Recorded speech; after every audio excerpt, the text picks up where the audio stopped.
Hello, everyone. This is Speak Life to Youth and Children International, or SLIC, SLYC International, and I am your CEO, founder of the organization. And basically, we're here to help youth, children, and young adults to prepare for adulthood. And today, we're focusing on our youth financial literacy class. And our presenter today is Coach Denise Simpson, owner, founder of GreenSmart Financials. And we've known each other, I'm going to say late 90s. Late 90s, and I've known her and her family for a very long time. We started out in the same ministry together.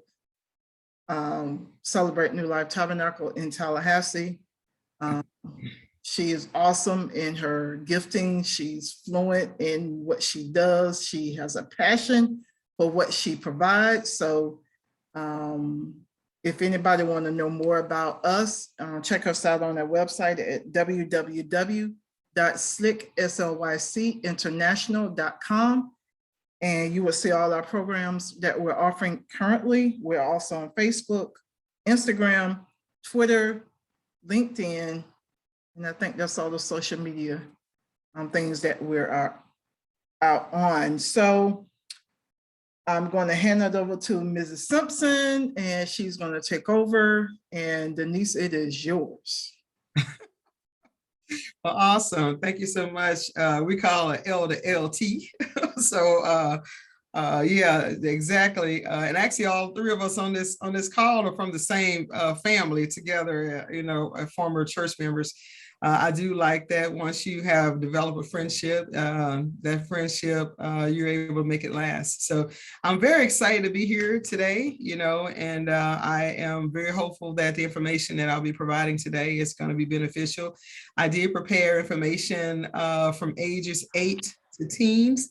But it's still some of the information that I'll be talking about will be able to benefit even adults and also help you to be able to just kind of check in with yourself about your own finances. So just to tell you a little bit about me and how I got started.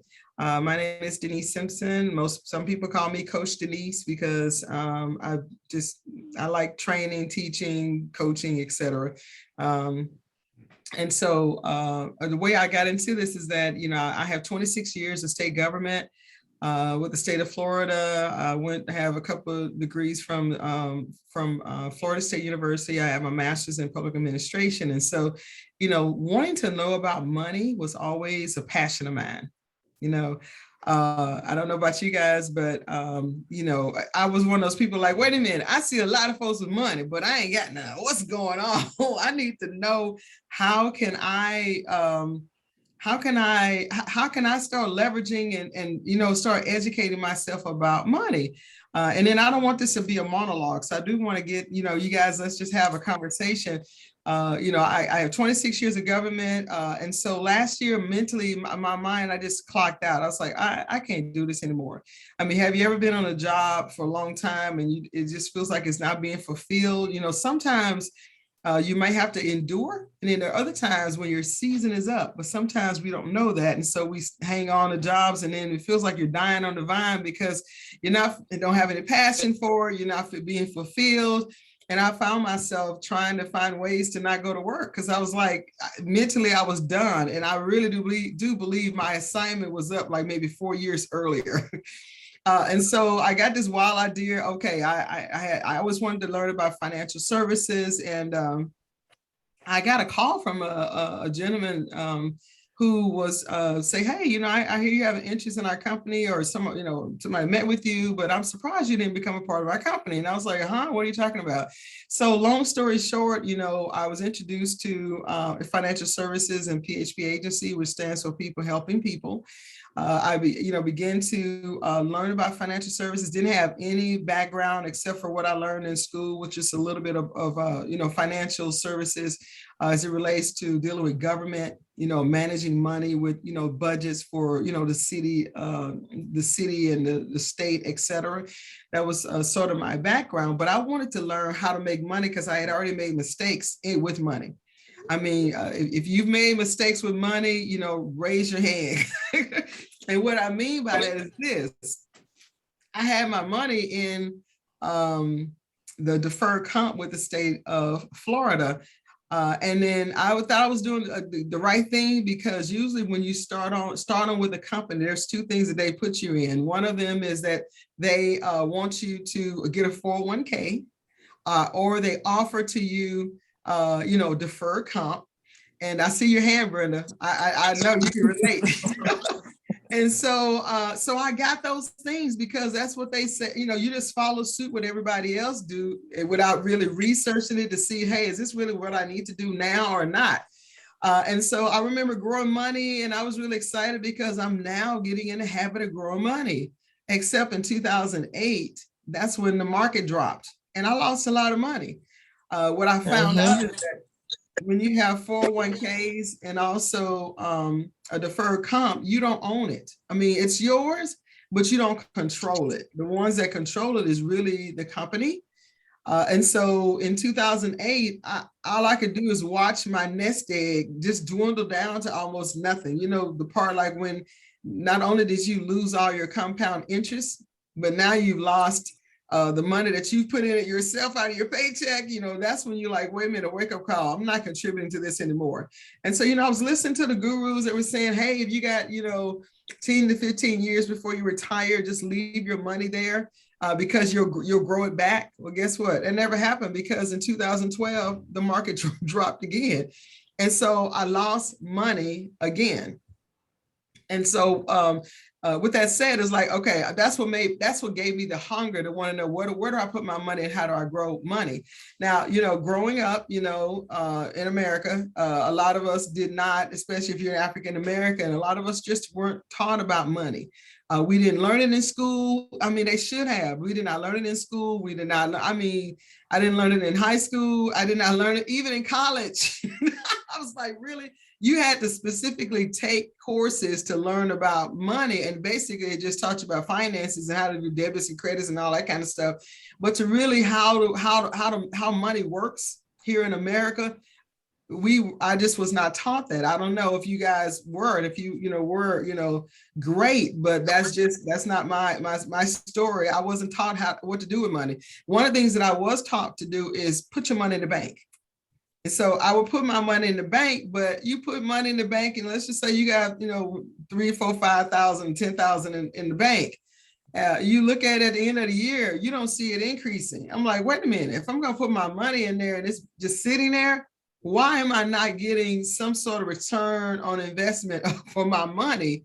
And I wasn't getting that. And I remember probably about a couple of months ago, I remember getting a postcard in the mail from one of the banks. I was going to call their name, but anyway, this bank who says that if I put my money over in their bank, they're going to give me, get this, 0.01%, or maybe 0.1% rate of return on my investment. So if you ever, get your calculator, and let's just do that, $5,000 times 0.01%, that's like $5. Okay. Yeah. You getting $5. Okay, so you telling me, and then they're gonna give me a $200 little bonus. Okay, once I get $200 and my money's over there, you're only gonna give me 1%. I'm like, do the math. This is why, yes, it's good that, if your parents taught you how to save money, that's really good. But if they didn't tell you where to put it so you can grow money, then that's the part that we're here to educate. So now I am going to talk to an audience of young kids, because I understand that this video is going to go on YouTube. So I am going to share my screen with you and just kind of talk from that perspective, from the kids part, but then adults, you guys will be able to find some things in it too as I go through it. So let me know if you can see my screen. I'll move this box so you can see it. I was going to put it on PowerPoint, but I think if I do that, it's going to do something weird where I can't see you guys. But I'll do it, and I'll see if I can. It's not let me do it. Nope, it's not going to let me do it.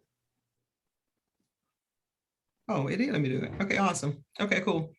All right, so the question is, do you know how money works? Okay.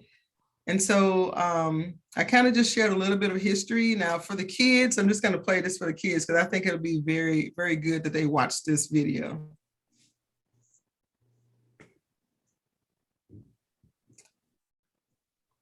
Especially for the 8th graders. I mean, what is it? 6th, the 5th, 4th, 3rd, 4th, 5th graders, elementary. This is really good to just a general knowledge about what is money.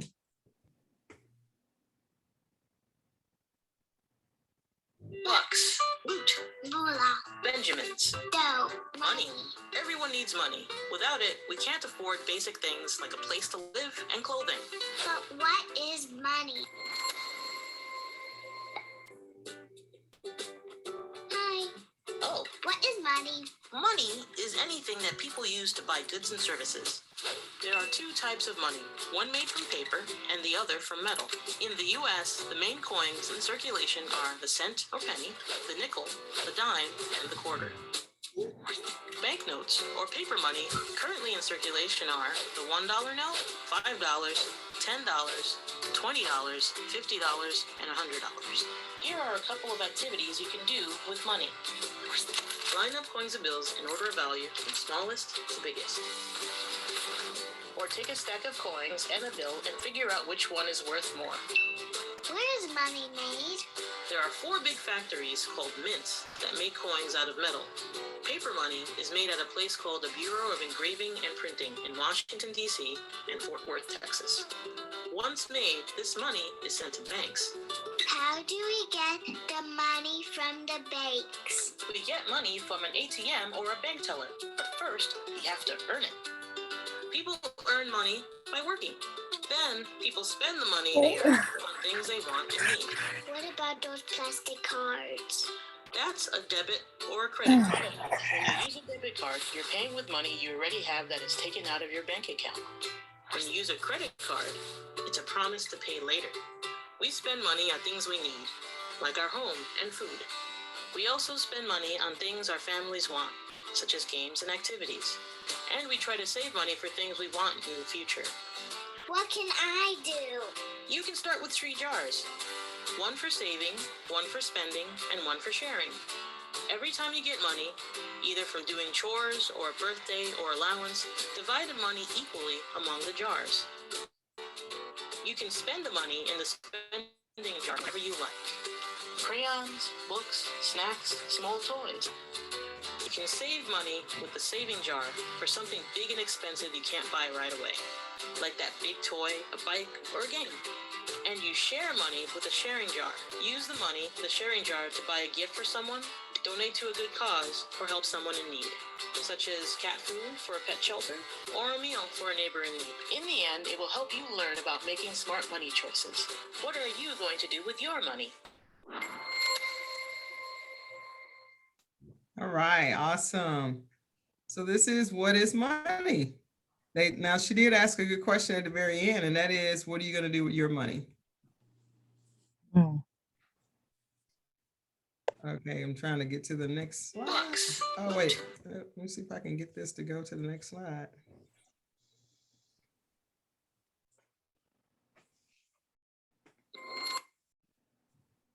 Oh, there we go. Okay, got it. All right. So now when it comes to money, money looks different based on where you live. If you notice, I have like a little map over here in this area. And so based on where you live, we see that we're in the United States of America. But then we see that there's also Russia, there's China, there's Brazil, and so there's also Africa. So depending on where you live, also in Canada, your money will look a little different. So here in the United States, this is what our currency, which is money. Another word for the money is currency. This is what our currency looks like in the United States. This is what it looks like in Canada. We see this is the Queen of Elizabeth that's there. And then this is what money looks like over in China. And then depending on where a person lives, the money will look even different. But I've noticed that the denominations, meaning like a $10 bill or $50 bill or a $20 bill, is about the same for each country. Now, I don't know about you ladies, but I remember it wasn't until I was probably in my maybe 20s or 30s I used to think that you could get $1,000 bill. Am I the only one that thought that? No. I used to, especially when you play Monopoly, I used to think that I could have a $1,000 bill, or play those games where they have play money. I used to think that $1,000 bill was real, but it is not. And I was like, man, I even remember hearing a story where this older lady went to a bank and was trying to cash a $1,000 bill. So $1,000 bill is not real. Okay, it really is play money. Please don't go to the bank with a bill like that, because you might not like what you see. And so for the kids, I just want them to know, the currency. This is what the money looks like, the front of the money and the back of the money. And this is the value of each one of the bills that are circulating in the United States. Okay, remember $100 is the highest currency that you can have. And these are the coins that we have, of course, the penny, nickel, dime, quarter, half dollar. I know a lot of people don't see a lot of these, but I still have some, that I have stored away. We used to call them Kennedy halves. And I also have the $1 coin. I know there was some that circulated with the Susan B. Anthony. There was another one that came out with Indian heritage. And so I have a couple of collectible coins. I don't know if they're worth money, worth more than what the value of it or not, but I do have that, that I keep so I can share with people. And I remember the other day, when I went to the store, I almost gave a Kennedy half thinking it was a quarter. But it's a little bit bigger than a quarter. So even though we don't see those in circulation a lot, they are still out there. All right, so now when it comes down to money, for the kids, they may have the question of, well, how do I get money? I know people either can give you money or you can earn the money. Either way. And so here you see a gentleman here sitting at his desk, and so he's working. And so for kids, you might be working where your parents may give you money for when you do chores, like, clean your room or do the dishes or do the laundry, or, raking leaves in the yard or washing the car. You might get money from there, or you may even get an allowance. I know for my grandkids, when they get A's, I normally give them $5 for A's. Give them like $2. I think it's $3. No, it's $2 for B's, nothing for C's. Okay. Because the goal is I want them to, have a high standard of making A's and B's in school. The other thing that I also do too is that when they read books, and if they're able to read the whole book and they are able to tell me what it is that they read, they know the name of the book, then I will give them an incentive or give them money for that. So either way, however you're making your money, whether you work doing chores or you're earning it from academics where you're doing very well in school, this picture here represents someone working and earning money. So when they earn money, they get a paycheck. Whether they get it weekly, monthly, bi-weekly, either way, or they may get it paid cash. Mostly if you work on a job, you're going to get a check, or you might have it direct deposit in your bank. But as a result of that your money has to have a home, where your money goes toward once it comes into your hand. What I find is that a lot of people especially kids, actually adults too, when we get money, the question is, do we have a plan for the money? In most cases, we may do so by having a budget. And that's where this picture over here in the top right-hand corner, this is talking about monthly expenses. This is usually a representative of a budget, because we may have a house note, we may need money for medical things like, buying cough syrup, etc. Food, you have to pay utilities, electric, so you can make sure you can turn your lights on. You may have a phone bill. You're putting money away, to save. You might do travel. You're buying clothes. This just represents monthly expenses that can occur within most households. Most households have these types of expenses. And so you work because you get a paycheck so you can take care of these expenses. But then not only that, we also buy some of the things that we love, whether we're buying shoes, whether we're buying clothing or even books or paper or just whatever we need. This represents other things that we buy that we want or need. But then over here is like the necessities in most cases. But then there's two other pots of or places where you should be putting your money as well, where most people are not aware of that. So you may have seen in the video where it showed you the 3 jars. Well, one of the jars was a saving jar. And so that's what this green jar represents. How much are you saving? And so to the adults, let me ask you this question. When you're paid, are you paying yourself? Sometimes we are so accustomed to paying, our bills and making sure our bills are taken care of, but we never pay ourselves. Where we should pay ourselves, we should be putting something in savings. We used to call it a rainy day fund or saving for a rainy day, but it's good to have money saved away so you can have it as an emergency fund. The other place is giving. That could be charity, that could be your local church, but another place, this is how you're giving back. And there's actually some principles about, giving that that creates more or may generate more wealth for you as a result of giving.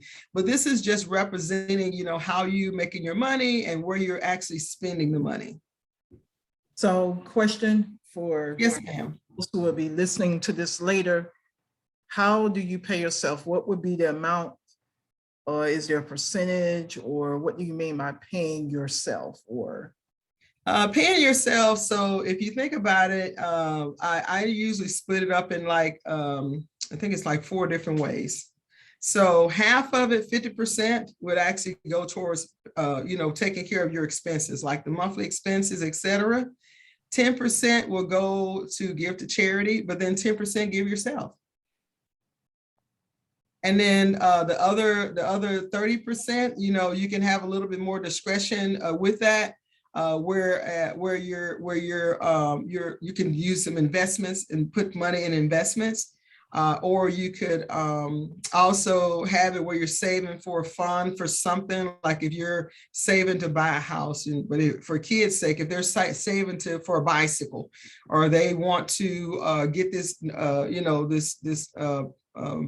it's not Nintendo. What's it called? These PlayStation, Xbox, PlayStation. Yeah. So if you find the kids, they want to, hey, I want to do this. Well, when you get your money, save it. So that way you're saving up to be able to purchase that PlayStation, so that you're not having to have your parents go get it on credit, etc. But this is a great way where they can save money for themselves. So when there's something that they want to purchase, it actually is going to create a good habit, because you're saving for it rather than having the habit of using those plastic cards that little girl talked about in the video. So when you're saving up for it, then you can pay cash for it. Then that means there's no debt involved. And I'm going to talk about debt in just a little bit. Did that answer your question? Yes, ma'am. So the rule of thumb is, if you pay yourself 10%, you also giving 10%, and then 50% will go toward taking care of. You can live off of 50% of your income. 50% goes toward taking care of expenses, and then that leaves you a little bit more of the 30% to do some other things with, that you might be saving toward a special cause. The 10% you're paying yourself could be for the future, for your investments. Also, you could use part of that for emergency funds too, if you need to. So now let's look at today's realities. What I did was I am presenting 2 families. Notice how both families look exactly the same, because I did not want to introduce any type of biases or anything that would make people think that the families are not the same. So they're the exact same people. I changed the colors to represent one family and the other. And so what today's reality, what I'm now going to talk about is, this is how people are using money today. And this is a lesson that adults and children can learn from. And so when you look at here, there it says good, the left side, this family is using good money habits. But the right side, they're not using so good money habits. They have little habits. They're not really learning. Let me go back. They're not really learning. And so So we call that bad money habits. That means they don't really have really good habits. So now let's take the family on the left. So for this family, one of the things that they do, notice how both families, they earn the same amount of money. This is why you see the jars. This is the money that they're earning. Remember, this is the cash. So this represents the money that they're earning out of their paycheck. And so what I'm going to do is share with you how most families or how families use the money that they earn from income. So the left side, this family saves a lot. That means that their focus is on saving money. They're not trying to spend everything that they actually earn. So for the kids, you may be getting allowance every week, or you might get money from your grades or from reading books. And so my question to you is, how are you using the money? Are you ready to go to the store as soon as you get the money? Because this is what you don't want to do. What you want to do is that you want to save money. And I want you to remember those 3 jars. When you get money, you want to distribute them in 3 ways. You're going to save some, you're going to spend some, and you're going to give some. Okay. The next thing is that they live on a set amount. So that means that out of the money that they earn, they're only going to spend a certain amount. They're not going to spend a whole 100% of their money. So that means if they have $500 that they may have earned for the week, they're not going to spend all $500 of the money, but their money has a place of where it's going to go. And I use an example of the jars, but I also was showing you the picture before of the places of where your money can go. For example, like I said, the monthly expenses, your savings, giving, other things you might need and want. And so those are the places of where you're putting your money. Also notice that this family over here has a plan. They plan for when they're going to buy. They don't just do impulsive buying, or as soon as they see it, they want it. That's what's called impulsive buying. What they do is they plan. Okay, we need we want to buy a bicycle. I want to buy my first bicycle, or for high school students, you might be thinking that, hey, I want to save up to buy a car because when I graduate from high school, I want to have some transportation. Well, that means you're planning when you want to spend your money, or you're planning to make a purchase. And so rather than spending your money, you're saving it. You're putting it away because you're putting a purpose for the money that you want to use. All right. Also, this family over here learns how to make their money grow. They understand that, if they're putting their money in some, they're getting knowledge of how can they multiply their money and where can they put their money at so they can make sure it's going to generate more money. And so, that might be, you might be looking at different investments where you might, for young kids, I would say you can put your money in the bank. You will get some growth on your money, but it could be if you borrow money. A lot of times, if you borrow money, then when somebody pays their money back to you, they're going to pay back more than what they borrowed.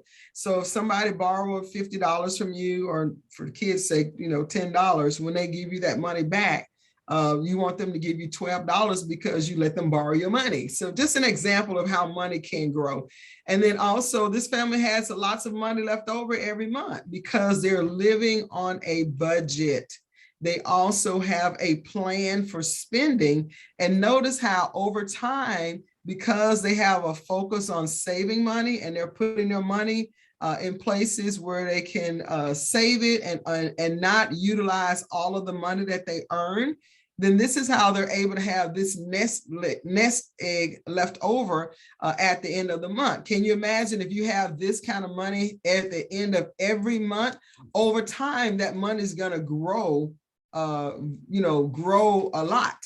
I was going to say exponentially, but that's a big word. But anyway, it's going to grow a lot. So now let's look at the family on the right side. Let's look at how they handle money and their relationship with money. Okay, because we already talked about the relationship with money that the family on the left side has. So now on the right side, notice how this family spends a lot. That means that they don't have a spending limit. They spend a lot of money. This means, notice how this is the money that they make every week, but this is how much is left over. Very little. You see, this is also a small jar. And this represents, and it is probably more cents than it is dollars. So this represents a family, or, when you're spending a lot, that means as soon as you get a paycheck, or as soon as you get money, as soon as you get money from being paid for your chores, you go to the store and you spend it all up. You don't have a spending limit. You don't have a plan. And also you're an impulse buyer. I know my granddaughter, sometimes when she would get her money, Grammy, can we go to the store? No. So this is why we have to teach kids good habits while they're young, so that as soon as they do a chore, they get the money. Can I go to the store? No, that is a habit you want to change right away, because we learn how to have a relationship with money when we're young. If we get the money and as soon as we get it, we want to go and spend it, that habit carries over when you become an adult, if you don't learn how to develop good money skills. Also, this family does not learn how to grow money. They're not trying to gain knowledge of how to better utilize their money, how to save money, how much should they save, what are ways that they could save, what are ways that they could cut their spending so they can have more of the money that comes to them instead of going to take care of a bill. Also, this family here barely has any money left over each month. You can see the example right here compared to the two families. So now what I'm going to do is I'm going to take you on a journey to show you, here is what happens when you start out, and these are the habits that you have, whether you have good money habits, bad money habits, how those habits begin to develop even more as you get older. And the purpose of this is to help you to see how this happens, so that you can start now with developing good habits of how to utilize your money, how to grow your money, so that when you become an adult, you're better able to be a good steward of the money that you're given or that you earn. So now let's look 10 years later with the families with those habits. Let's see what happens. Notice how the family on the left, remember how that big pot of money that they were earning? I was saying that, how do you earn that every month? Well, guess what? As a result, that ends up being a lot of money that you've been growing. And so what do the families do? They said, hey, let's go put this money in the bank. We don't want to leave it at home. Okay, that's wise. You don't want to just leave it. I know, we're growing up, people used to put money in a mattress and put it under in a box and all kind of places. Okay, but what we want to do is teach families, put your money in the bank. It's okay to put it in there. It's going to be insured up to $250,000. If you put it in, a bank, and the credit union also has where your money's insured up to a certain amount as well.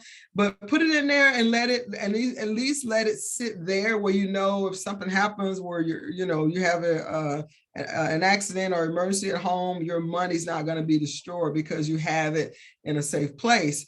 But I'm going to show you how you could also use that money to actually grow more of it. So in this family's been doing good because they're practicing good money habits. They're saving, they're planning when they're going to spend money. They're not doing impulse buying. They're also planning for the future of what things they may want to purchase. They may want to, if you're young, you might be planning to go to college. Are you going to have money for college? If you don't want to have to get a student loan, then you're finding ways of how you can save money where you might be working a part-time job, or if you're a young elementary and then you're something you want to purchase for Christmas, you're saving your money, or you might want to save money so you can give somebody a gift. That's a good idea as well, but you're saving your money so you can plan when you're going to spend it. The other thing is that notice how this family is now wanting to get more knowledge. And so they reach out to me, Coach Denise, you're a licensed agent. Woohoo! Okay. How do y'all like my cartoon? Nice. So they reach out to someone that's going to give them more knowledge about where they can put their money. And so this is where I come in. Some of the things that I teach families is how to grow their money using life insurance. Most of us growing up did not know that we can grow money using life insurance. And so for the younger kids, I know life insurance, this is not something that you probably even care about right now, but I'm saying this to you so you can be able to share this information with your parents. And just say, Mom, you know what, I was, listening to this video and this lady was talking about, how to grow money in insurance. I think you should call her and find out how we can do this. So that you can help your parents get a jump start on how they can learn how to better invest their money, grow their money, protect their money, and also protect themselves. And so this is where I come in. Now let's look to this other side. The other side where, this is a family that's not developing any good habits. They're still spending a lot of money. Notice how they decide, hey, you know what? I want to put my money in the bank too, which is a great idea. Okay, so both families have money that they're putting in the bank.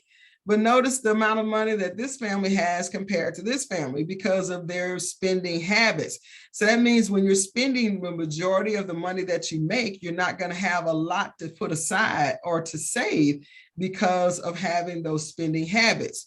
And so, yes, you're putting money in there, but then, because you're spending a lot, you're like, okay, I don't really want to have to touch this money. So a lot of families kind of resort to getting credit cards. Credit cards is those plastic cards that little girl was talking about in the video. Those plastic cards. Now, first of all, I want to do just say that credit cards are not bad. Credit cards are not bad. It's how we use them that makes them bad. If we overuse them, if we overexert ourselves, if we're not paying off the balances, that's what makes it bad, okay? Or when you have too much debt, that's what makes it bad. But credit cards can be a good thing because you may not want to carry around a lot of cash in your purse, in your wallet, and you can use a credit card and it's come out, because you can have either debit card where it comes directly out of your account or a credit card where it's actually on credit and you pay for it later. The credit card is more like a promise to pay. So for example, if you say, hey, can I borrow $5 and I promise to pay you back your $5 once I get my allowance, then that's the same way a credit card works. You're going to go and make the purchase with you also making a promise to that company that you're going to pay them back. And so that's really how credit cards work. But what happens is that if you're using credit cards to still buy all the things you want without any limit to the amount of spending, then these can get you into a lot of trouble because now you have a lot of debt here. You still are not, and then you're spending, so you're spending your cash money and you're also using credit card, and this is a recipe for disaster. Okay, so this is why we're talking about this, because we want you to understand early that it's okay to make purchases, but you want to do it within reason. You want to make a plan for when you're going to make a purchase. So that, and then also what I find is that when I think about if I'm going to make a purchase, I will have thought about it for at least a week or two, or if not a month. Hey, I think I need to get a laptop. Like right now, I'm thinking I need a laptop because with the laptop I have now, it does not have a USB port. So I can't plug anything into it as a USB. I have to use a USB-C. And so I've been thinking about it actually for the last 3 or 4 months about getting a computer. I'm going to get one. I still don't know when because I'm trying to decide what type of computer do I want. I'm researching because I want to make sure I get all of the bells and whistles that I want with this computer. It needs to have good sound quality. It needs to have good storage capability. It has to have good processing capability. And I want it to be a touch screen. And I don't want it to be really big. I want it to be small like the one that I have, but it has to have a USB cable on it because I need to, and also have an HDMI port as well. So I already know what I want.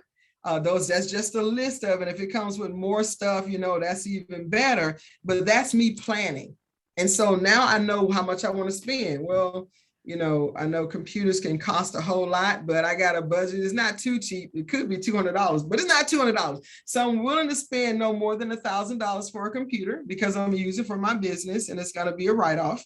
But I do have a budget of how much I want to spend. I don't want to spend $1,200. I don't want to, at least right now, unless it shows me something that would really benefit me. But I'm showing you how you would actually plan. And I'm going to pay cash for it. So I'm saving my money.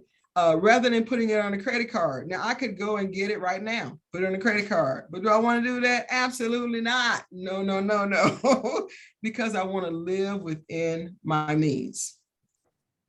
All right, so now we're going to show you now what happens 20 years of using the same habits, okay? You see the family on the left, they've been still growing their knowledge about money. And as a result, 20 years now, the kids are probably grown. Of course, you still see little kids here, but 20 years, later, I'm pretty sure they're probably in college somewhere. But look at the structure of the family. The family is stable. They have money. Because they live within their means, they're not burdened down with, having a lot of debt. Talking to the teenagers now, they have security because they have money in the case of an emergency. If something happens at home, they can take care of it. They don't have to go to credit cards. They have freedom. There's nothing like freedom when you have flexibility with your time. I know for me, I was able to retire early, 4 years early last year. The freedom in knowing you can do that because your debts are paid off is just priceless. Just knowing that you have, the freedom and flexibility of being able to start your own business and not have to really be concerned of like, okay, where is my money going to come from? And you have abundance because you've been practicing all this time being a good steward of the money that you get. You have a plan for what you're going to do with your money. You also have a plan for when you're going to spend your money, what you're going to spend your money on. And I'm going to tell you that another thing that I do too before I spend is that I'll get a second opinion. Hey, I'm thinking about getting this. What do you think? I mean, because sometimes we go and spend money on things because we want it. It's impulsive. And then later on, you'd be like, man, I could have waited. I really didn't have to have it. I mean, let me just talk to the audience now here on the screen here. How many times have we gone shopping and we see a sale? We see some shoes on sale, luggage on sale, whatever it is on sale. And we're like, oh man, but it's 50% off. Oh, you think about your finances. I really don't have the money in the bank, or I really don't need to spend the money that's in the bank. But I got this credit card. So I know everybody's probably can say that I'm guilty of that. I know that was me. That has been me, been guilty of that. And then you go and buy it and you be like, man, I could have waited. I really didn't need it. Then you get it home, you don't hardly wear the shoes. They sit in your closet and they don't ride it. I know I'm probably just speaking to myself. But anyway, if I am talking to anybody else you're not speaking to yourself. I don't necessarily go out and buy shoes and whatever. Now, my cousin who's on the phone can attest, I'm kind of frugal, but you know me a while too. I'm kind of frugal and I pulled myself years ago out of debt and bad credit and all that. So I'm very cautious when it comes to credit cards, even though I still have some. And I'm trying to get those paid down now because my goal is to only, when I use a credit card, to be able to pay it off within 2 months. I don't want to be in debt anymore. Mm-hmm. I want to be free to travel and go back to St. George Island in February if I can. And yes. I tell you, there's nothing like the freedom and freedom and flexibility, because what I'm finding is that what's really precious is your time. And so when you look at, so with this example, with the family over here, because this gives them choices. They can choose, do I still want to work? Because this is a husband and a wife, they can choose, does the wife still want to work? Does she want to retire now and be a homemaker? When you make good, smart money decisions and have smart money habits, it allows you more flexibility and freedom. Whereas when you do not have smart money habits, and you're living off of credit cards and you've been heavily spending for a majority of your life, you don't really have a good nest egg, but you do have a lot of debt. Then this is where it actually develops into something more. What I mean by that is this. This is probably why you might have high blood pressure, because you're worried because you got debt. When you owe people and you can't pay them, that is an awful feeling. Or if you owe people and every time you get a check and you get paid, all of your money has to go towards bills, that is not a good feeling, because you don't feel like you're not able to pay yourself.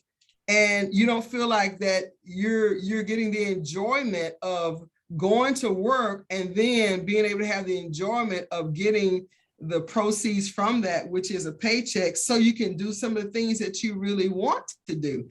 And so the reason why we're talking about this word debt is because this can be a burden. Here's what I mean by that.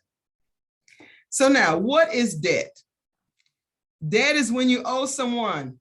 It could be a person where you borrow money from. It can be a company where you had a credit card or you went and got a loan.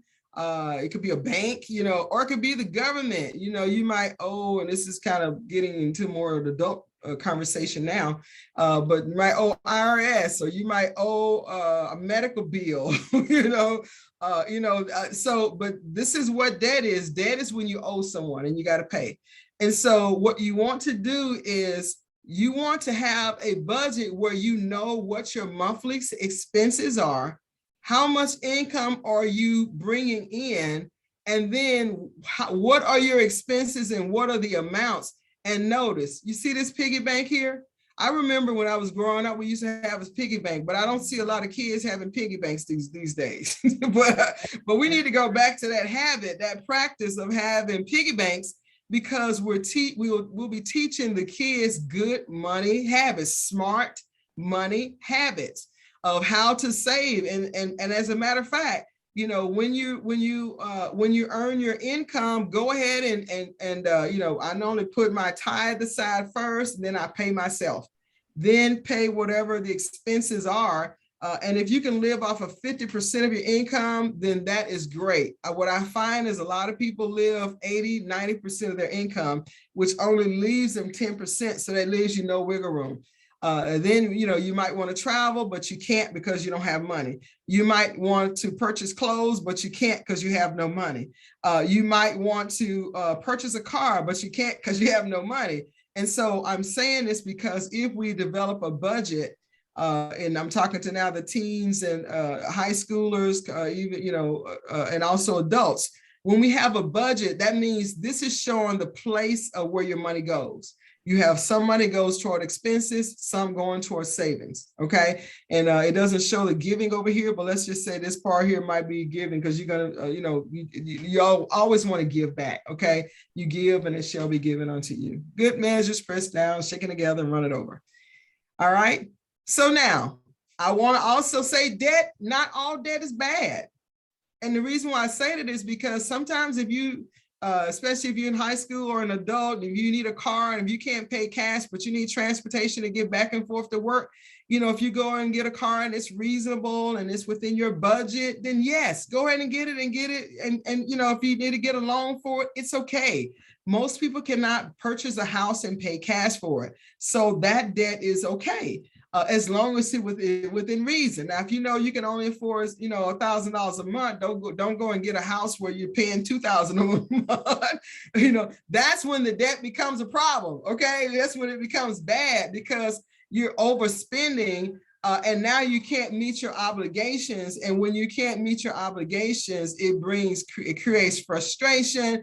It might make you angry. You might be irritable. You might lash out at people. It might make you just, not have good behavior, because when you're overspending and you have no money and you're dealing with that day in and day out, this is where it gets frustrating. Okay. So remember, not all debt is bad, but too much debt and overspending, that's when debt is bad. Okay, when you spend too much and now you don't have enough to make ends meet, or it might be the case that you don't even have enough to pay the debt now, and then that brings on even more onset of stress, anxiety, and this is where people begin to it starts manifesting in their health, and they start having health problems because of having too much debt. I mean, just look at that guy. Can you see him? I mean, look at his face. I mean, that's like heavy, right? So I'm just saying that, remember this picture when you get ready to go shopping, for the folks who are on this Zoom today. When you go to spend money, remember this picture. Okay.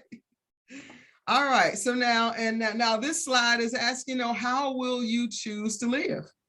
Will you choose to live by developing smart money habits? Or are you, if you've been on this side, I'm here to tell you, you don't have to stay here. You can start today of developing good money habits or smart money habits. And one way might be to do like the previous picture, create a budget and stick with that budget. Don't let yourself off the hook. I know you might see this, whatever this item is, you really, really, really, really want it, gotta have it. You know, the kids say, oh, I need it. No, you do not, okay? And if you need to have an accountability partner, somebody that's gonna hold you accountable, where they're gonna check, make sure you're not spending the credit, and then that you will be accountable and also be honest with, because sometimes you go spend it, don't tell them. But anyway, you want somebody that you're gonna be accountable to, that's gonna, help you to be able to start developing better habits. Then do so. I mean, because one of the things you want to do is make sure you're able to have stability, security, freedom, and abundance. Okay. Y'all can call me. I can help hold you accountable. That's right. Call Elder LT. I'm sorry, what they call you, Latanya? Miss, they call you LT. Apostle LT. Okay.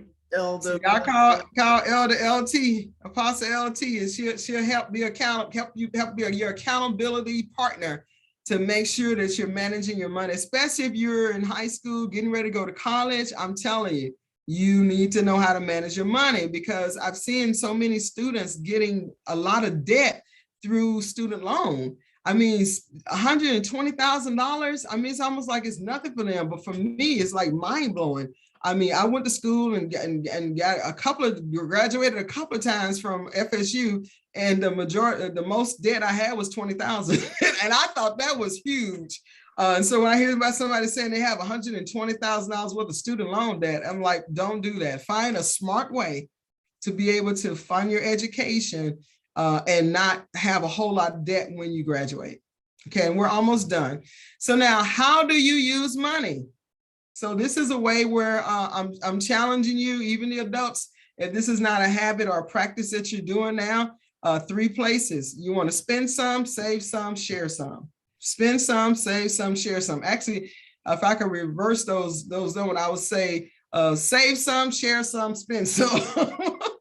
Because if you pay yourself first, this will make sure you're not paying yourself all the time with the frivolous spending and with the impromptu or spontaneous or emotional shopping that we normally do. And it's so easy to do that because we're on Amazon. You can just,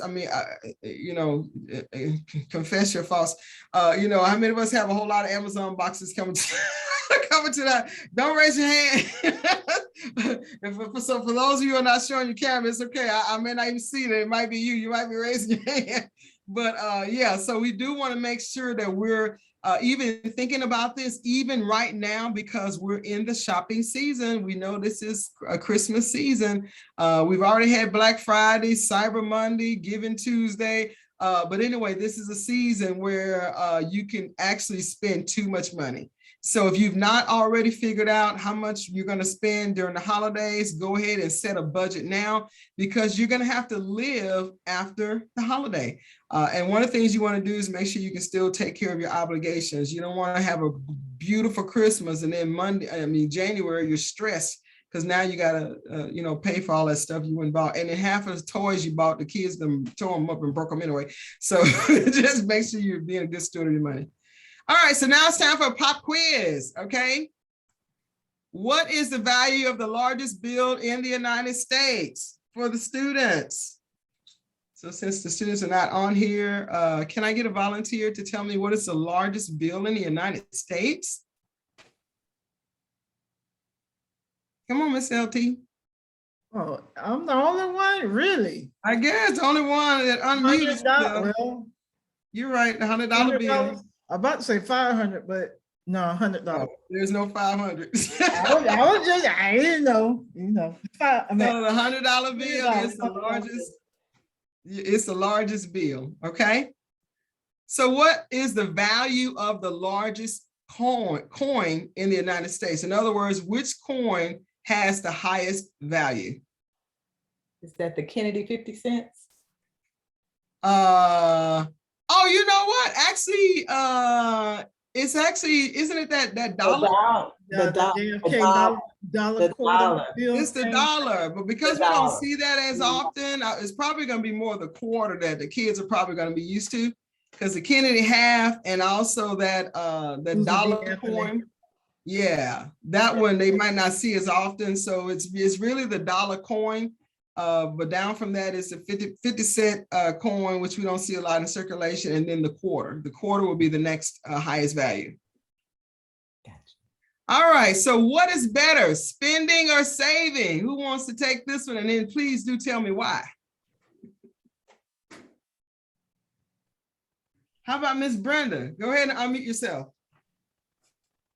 Or Selena, you already unmuted. Okay. Which is better, spending or saving?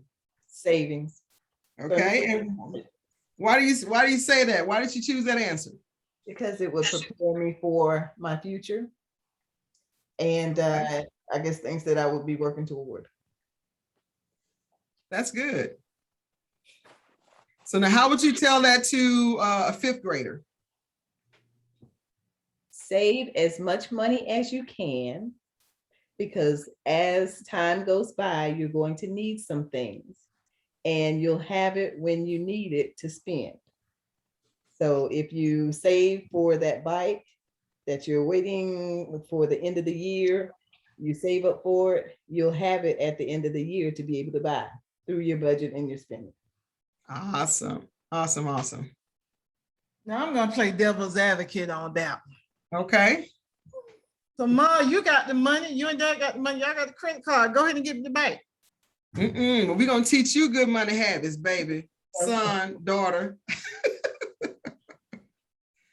Yes, wait. When I used to tell my kids, yes, I do, but that's my money. I'm showing you how to use your money. Right. Anybody else want to say anything about this one? All right, we'll go to the next one.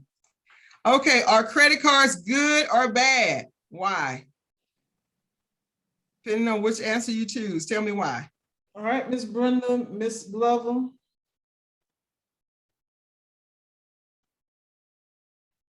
All right, Selena. Okay. I guess I could say, Tanya, thank you for calling me out. Really. In a sense, I think they can be good or bad. Good in way that it can be just for a rainy day situation or just something like unexpected emergency. But bad, I think it is when you take advantage of it and you're not paying back. You're not paying back what you have already spent to cover what you have spent, as well as the interest. So it can go both ways. I think, you're good if you learn how to just manage it only for what you really need. So That's good. mhm. Any other thoughts? Anybody else? I agree with Brenda. I do too. And I think it also, on the bad side is if you think about credit cards, like she said, if you had like an emergency and you might not have had the cash, but because you can't know when a tire is going to blow out on your car. At least, especially if you, like, I remember I had this Volvo convertible and I didn't know that the tires were rubbing on the inside. So I inspected tires on the outside, but I would have had to have the car on the rack to see how they were wearing on the inside. And so I had to get all 4 new tires. Well, guess what? I wasn't ready to pay $1,000 like that, on the spot, but I was getting ready to go out of town. And if I didn't get new tires, I could have had a blowout on the road. So if and getting that and then paying it off right away is good. But if you think about credit cards, you usually have an interest rate of 29.99%. So if you think about that, 29.99%, and we have something in GreenSmart Financial that's called the rule of 72. The rule of 72 says that if you want to know how to double your money, take 72 and divide it by your interest rate. Okay. So if I take 72 and if I divide it by 29.99%,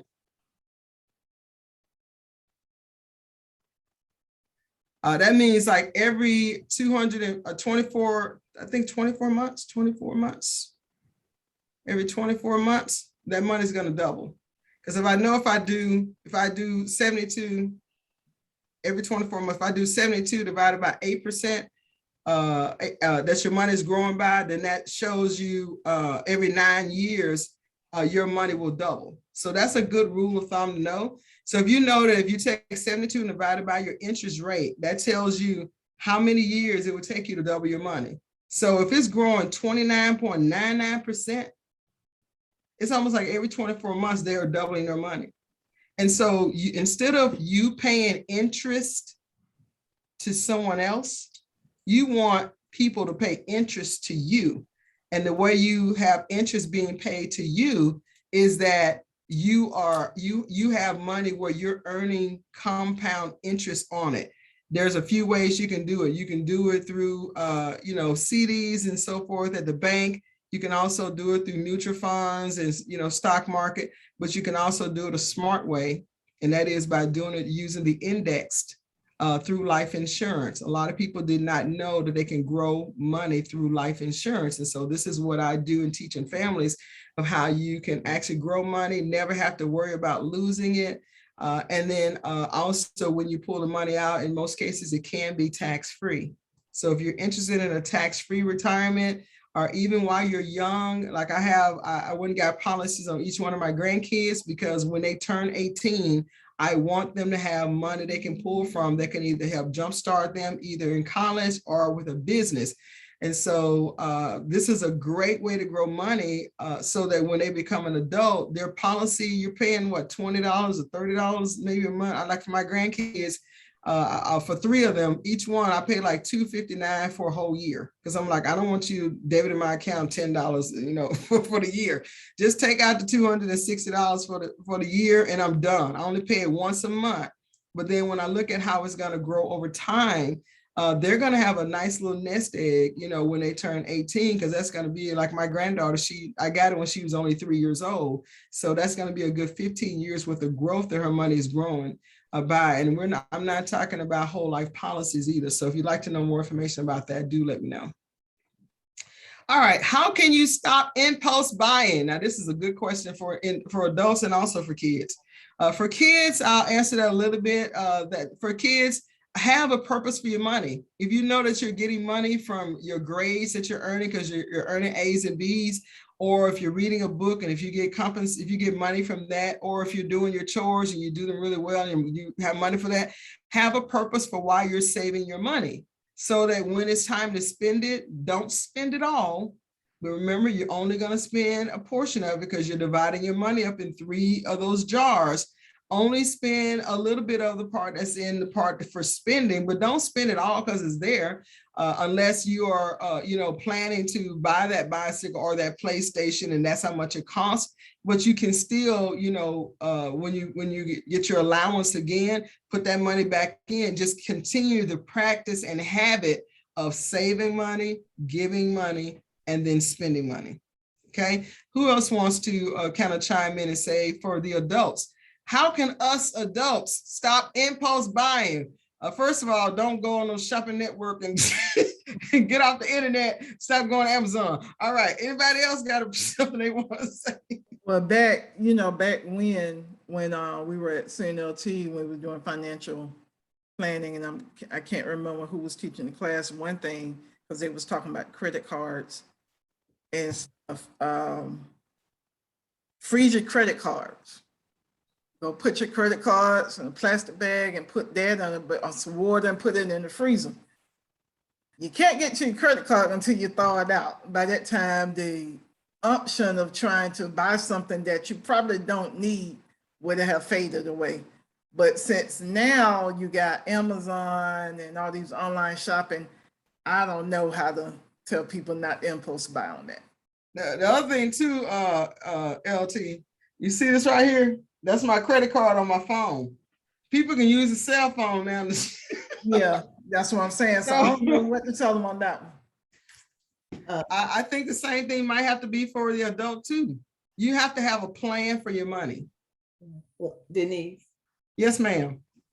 one of the things that I do is if I see something that I want and you have that impulse to just go ahead and get it, even though you know you don't need it, I give myself 24 hours.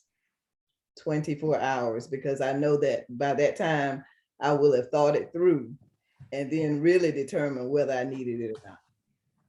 Yeah, that's a good idea. 24 hour, we call that the sleep test. Oh, okay. Give it the sleep test, 24 hours. If you still feel the same way about it, and you know what, Selena, that is so true, because later on the next day you'd be like, your mind has moved on to something else. You'd be like, oh yeah, I would have been okay with that. Because what happens is that, you know, and when you're shopping, they know how to get your attention. And it's usually when there's a sale and you're getting a certain percentage off, and your mind automatically calculates that, oh, I can get this cheaper. Mm-hmm. And that is true. You can get it cheaper, but do you really need to have it right now? Because it's something else going to suffer later. And especially if you don't have an emergency fund, at least 3 to 6 months of income saved. So if you have an emergency fund, you know, sometimes what I would do is I wouldn't take my debit cards, LT. I wouldn't take those, or my checkbook. I used to keep my checkbook in my wallet. Now I don't carry a checkbook at all. Okay. And then the other thing I've gotten in the habit of doing too is I have a couple of debit cards with my credit union and also with my bank. I have one of them that I can spend, that I'm spending out of, that I put myself on a budget. And I know that I don't have but a certain amount of money in there, then I know I can't get it anyway, because I'm not going to transfer money from another account to the other one.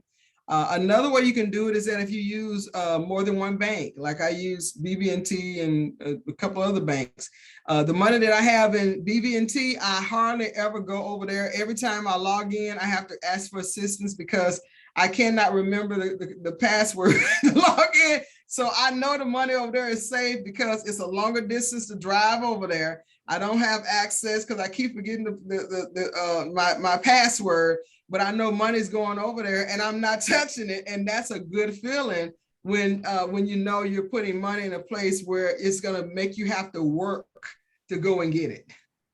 Coach Denise. Yes, ma'am. When it comes to being a teenager and you're trying to establish credit, would you ever establish like a credit card as a good way to use it? Yeah, I've done that before. I've co-signed on a credit card with my daughter Chantel, so she can have credit. I've done that before, but okay. It's not a whole lot. It's $1,000.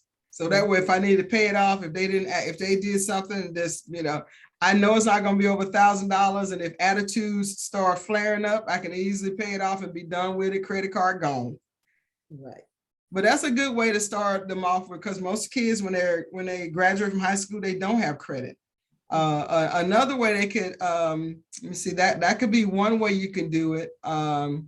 Another way could be go and have them establish an account at the bank for themselves. Like if they're teenagers, you have to co-sign for an adult, but that you're teaching them good money habits of putting money in the bank and they're saving. And some banks will give them a secured card. That's another way they can start. So in other words, they have $500 in the bank. Their credit limit is $500 because they're only going to spend up to the amount that's in the savings in their account. So, and the reason why you're teaching them that to build credit is so that if they do need to make a purchase in the future, they will be able to. But you're also teaching them how to make sure that what you're showing them is how to have a good pay status, pay record. You're not late on your payments. You're not, and you're not overspending your budget, etc. So those might be a couple of ways of how you can train teenagers to kind of get them ready for credit. But then you want to also teach them that, hey, you don't want to live off credit. You want to mostly save your money and then go and make your purchase. But if it's like a car or a house, most people have to go and get a loan. And in getting a loan, you have to have good credit. So don't mess your credit up while you're young, while you go and get this credit card, because they will give you a $2,500 credit limit, knowing you don't really have a job. And then when you cannot, pay that obligation, then that's going to mess your credit up while you're young. And that carries over at least for 10 years when a creditor may be looking at your credit record to see if you are credit worthy. Did I answer your question? Yes, thank you. Okay, anything you want to say, Miss Brenda, about the impulse buying?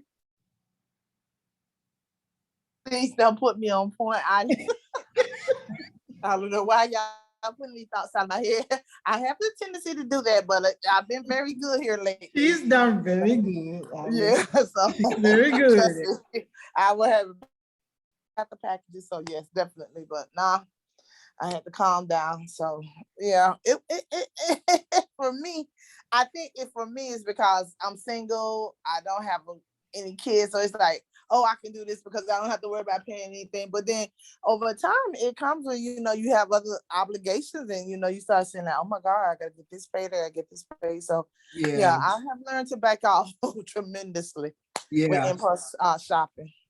Yes. Yeah, so I'm basing on the old saying, is it a need or is it a want? And 90% of the time it's mostly a want. It's not a need. So that gets me through. That gets me not purchasing those items that I could just be going and looking and say, oh, that's so cute. I look cute in it now.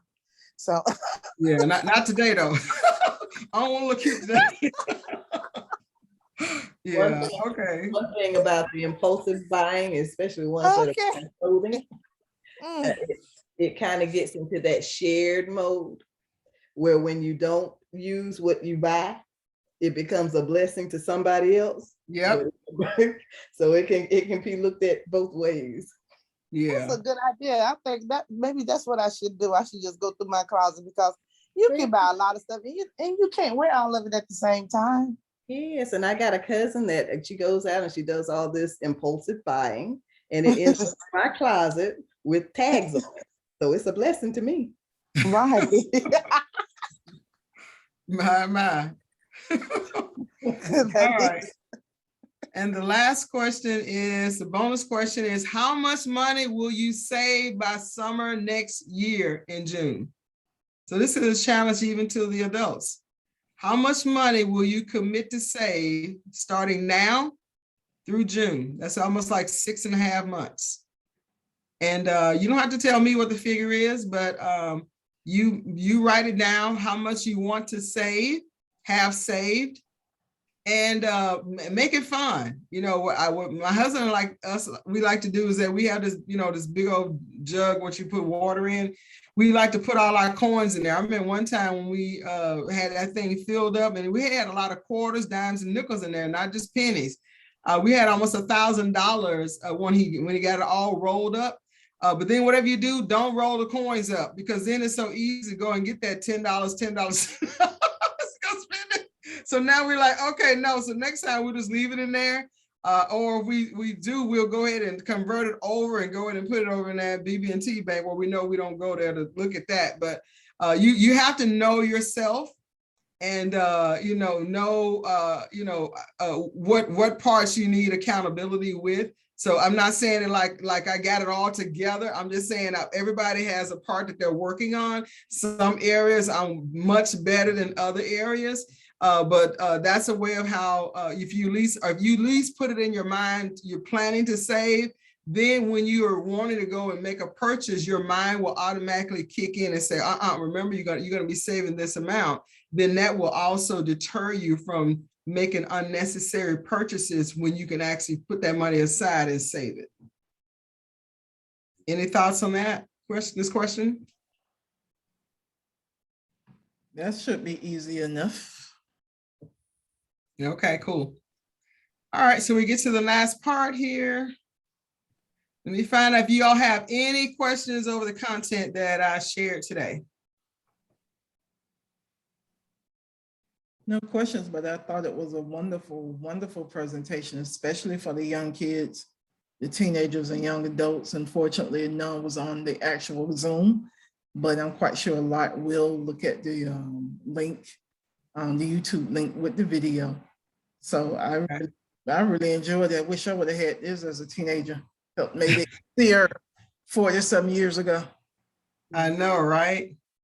Well, I do want to give my contact information. So for those who might want to reach out to me later, this is kind of what I do, and this is how you can reach me. You can also find me on social media, Facebook, Instagram, and also LinkedIn. Just look for GreenSmart Financials. I usually share content on there about finance. Some finances, everything you see or hear is things that I kind of talk about. Managing debt, life insurance. If you have money you need to roll over because you lost money, I'll show you how to do that as well. And so now I just want to yield back my time and thank Miss Latanya for the opportunity to present on Slick. I forgot to wear my shirt, but I felt like I had to look cute today. But anyway, I was going to wear my shirt today, but I got my Slick shirt. So next time I'll be on here, I'll make sure I wear it so everybody can see me in my shirt. But thank you so much for the opportunity. And if you all don't have any questions, I'm going to turn it back over to Elder LT. Thank you so Denise, much. this is Brenda. I do have one question. I'm sorry, Tanya, not to Go ahead. What was the information for your social media on contact or You can look for GreenSmart address. Financials. Is GreenSmart that green? Financials. You saying Let me pull it back GreenSmart up. Financials. I'll pull it back up so you can see it. You can probably screenshot this with your phone too. Okay. And or you can look for Coach Denise. I'm also on there as Coach Denise, no space. Just put Coach Denise, and I'm using only Coach Denise that'll come up. Yeah. Okay. Sure is. All right. Thank you. Okay. You are very welcome. I wanted to make a comment as well, as Latanya saying, thank you, Latanya, for sending me the link to this today, because it really has been beneficial in talking with our youth. And these are ones that have come out of college. This is some of the information that they really, really, really regret that the schools don't have, because they're coming out now, getting ready to go into a career and have no idea how to finance their monies, or how to, set up their savings and how to invest their monies. So this was something that they were wondering if we could have. So hearing it today and hearing it from you was really beneficial. So I appreciate it. And you, Latanya, both of you. Thank you. No problem. This is what we do. We speak life, and we want to prepare our kids for a better future than we had. Then, we weren't prepared to be adults. I know, right?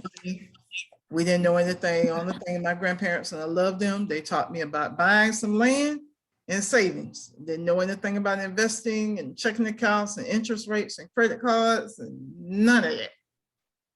But I thank God for the experiences so I can help others to learn from what I didn't know. So if nothing else, going once, going twice, and this class will be ending. Thank you all again for participating and attending, and those who will look at this video futuristically on our YouTube channel. Thank Coach Denise for her time and sharing of information and her experiences as well. If you would like to donate to SLIC, you can do so, $, capital S, PEAK, the number 4, capital S, capital L, capital Y, capital C. You can go to our website, or you can contact me via email, slickinternational@gmail.com. So again, thank you. This is now about 1:20. Have a great rest of your Saturday afternoon, and look forward to seeing you all next time. Okay, bye everyone. Bye-bye.